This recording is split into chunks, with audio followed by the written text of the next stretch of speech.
Dalawang kasalanan lang daw ang pwedeng gawin sa'yo ng isang lalaki na hinding-hindi mo mapapatawad.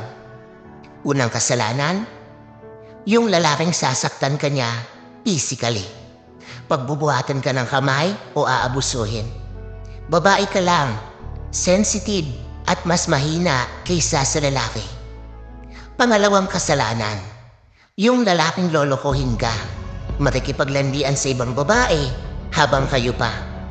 Hindi ka nga niya sinaktan physically, pero dudurugin ka naman niya mentally and emotionally. Yan yung dalawang pinakamasakit na gagawin ng lalaki sa'yo na mahirap patawarin.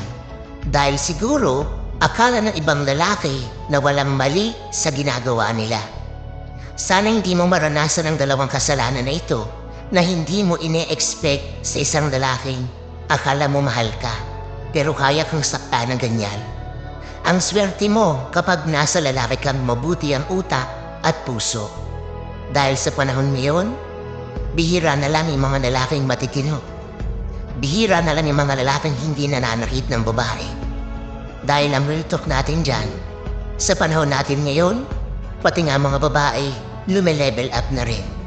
Kung ano ang kayang gawin ng lalaki, nagagawa na rin ng mga babae. Real talk yan.